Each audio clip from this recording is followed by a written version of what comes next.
Dictation start होगा 5 second बाद। Start. गौरक्षा के संबंध में इलाहाबाद हाई कोर्ट का फैसला बेहद महत्वपूर्ण और विचारणीय है। हमारे समाज में गाय न केवल आर्थिक बल्कि सामाजिक, सांस्कृतिक और धार्मिक रूप से भी व्यापक महत्व रखती है। यदि उच्च न्यायालय ने गाय के संपूर्ण महत्व को देखते हुए इसे राष्ट्रीय पशु घोषित करने का सुझाव दिया है तो यह भारत में एक पारंपरिक आस्था को पुष्ट करने वाला कदम है। भारतीय समाज में अनेक समूह और लोग गो मांस का उपयोग करते हैं, लेकिन उच्च न्यायालय ने साफ कर दिया है कि गो मांस खाना किसी का मौलिक अधिकार नहीं है। जीभ के स्वाद के लिए किसी से जीवन का अधिकार नहीं छीना जा सकता। बूढ़ी बीमार गाय भी खेती के लिए उपयोगी होती है। गाय की हत्या की इजाज़त किसी को देना ठीक नहीं है। वास्तव में आज गाय भारतीय कृषि की रीढ़ नहीं है और समय के साथ उसका सम्मान कम भी हुआ है, लेकिन अदालत के फैसले से गाय को नए सिरे से न केवल संरक्षण बल्कि संवर्धन मिलने की संभावना बनेगी। अदालत ने इस बात को भी विशेष रूप से रेखांकित किया है कि भारत में सभी संप्रदाय के लोग रहते हैं और सभी को एक दूसरे की भावनाओं का आदर करना चाहिए। उच्च न्यायालय में न्यायमूर्ति शेखर कुमार यादव ने गाय की हत्या करने वाले एक आरोपी की जमानत याचिका को साक्ष्यों के आधार पर खारिज करते हुए यह फैसला सुनाया है। किसी भी समाज में किसी पशु को चोरी करके काटने या मारने की इजाज़त नहीं दी जा सकती। भारतीय समाज पशुओं के प्रति कुछ ज़्यादा ही संवेदना की मांग करता है और महात्मा गांधी ने कभी कहा था कि आपकी पहचान इस बात से होगी कि आप अपने पशुओं के साथ कैसा व्यवहार करते हैं। खास तौर पर गाय के प्रति भारतीय समाज का मोह सुस्थापित है, इसलिए देश के 24 राज्यों में गोवध पर रोक है। गाय की उपयोगिता निर्विवाद है। यह माना जाता है कि एक गाय अपने जीवन काल में 410 से 440 लोगों का पेट भरती है, जबकि एक गाय के मांस से महज 80 लोगों का पेट भरता है। मतलब मानवता के लिहाज से भी गाय का पालन पोषण अर्थपूर्ण है। इसमें कोई दो राय नहीं कि मुस्लिम शासकों ने भी इस देश में कभी गो हत्या पर रोक लगाई थी और गाय को हर लिहाज से गुणकारी माना था।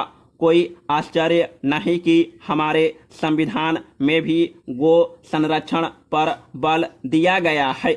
उच्च न्यायालय ने लगे हाथ यह भी कहा है कि सरकार को भी एक विधेयक लाना होगा और गाय को राष्ट्रीय पशु घोषित करना होगा और गायों को नुकसान पहुंचाने की बात करने वालों के खिलाफ सख्त कानून बनाना होगा।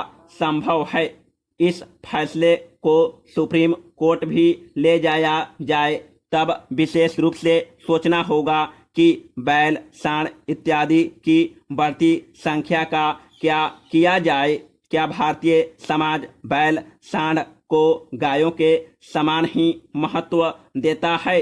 जब गोवंश हत्या पर रोक लग चुकी है, तब आवारा पशुओं से खेतिहर समाज पहले ही परेशान है। गो रक्षा के लिए कड़े कानून बनाने से पहले पूरे गोवंश को भारतीय समाज के लिए लाभप्रद बनाना होगा। केवल भावना या आस्था के आधार पर गोवंश की रक्षा का सपना साकार नहीं हो सकता। इसलिए गौ सेवा के तमाम व्यवहारिक पहलुओं को परख लेना चाहिए। अफगानिस्तान में तालिबानी हुकूमत का एक शुरुआती स्वरूप सामने आ गया है। तालिबान ने दुनिया को एक तरह से बता दिया कि उनकी सरकार का नेतृत्व तालिबान के सह संस्थापक मुल्ला अब्दुल गनी बरादर करेंगे। पहले यह माना जा रहा था कि नेतृत्व अखुंदजादा के हाथों में होगा। संभावना है अखुंदजादा के पास तालिबान सरकार के सुप्रीम लीडर या संरक्षक या राष्ट्रपति जैसा कोई पद होगा, जबकि अब्दुल गनी बरादर रोजमर्रा के मामलों के लिए ठीक उसी तरह जिम्मेदार होंगे जैसे कोई प्रधानमंत्री होता है। बरादर की भूमिका बाहर से तालिबान को मजबूत करने में ज़्यादा रही है। वह लंबे समय से तालिबान के राजनीतिक मामलों को देख रहे हैं और इसी का उन्होंने फायदा मिला है। अमेरिका की वापसी में भी बरादर का बड़ा हाथ है। बरादर को अमेरिका ने ही पाकिस्तान की जेल से छुड़ाया था। अतः हम कह सकते हैं कि जिन तालिबानी नेताओं को अमेरिका ने आगे बढ़ाया, नेतृत्व उन्हीं के पास है।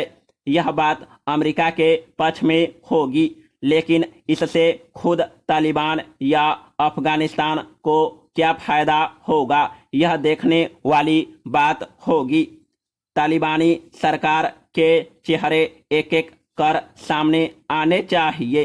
तालिबान अगर हमारे समय की एक हकीकत है तो उससे निपटने की व्यवहारिकता भी भारत या दुनिया के अन्य देशों में होनी चाहिए। लेकिन यहाँ जिम्मेदारी खुद तालिबान पर ज़्यादा है। उन्हें अगर वैध रूप से सरकार का नेतृत्व करना है तो उस सभ्यता का परिचय देना पड़ेगा जिसकी दुहाई रूसी राष्ट्रपति पुतिन दे रहे हैं। पुतिन ने कहा है कि तालिबान जितनी जल्दी सभ्य तरीके से लोगों से जुड़ेगा, उससे संवाद करना, संपर्क करना और सवाल पूछना उतना ही आसान होगा।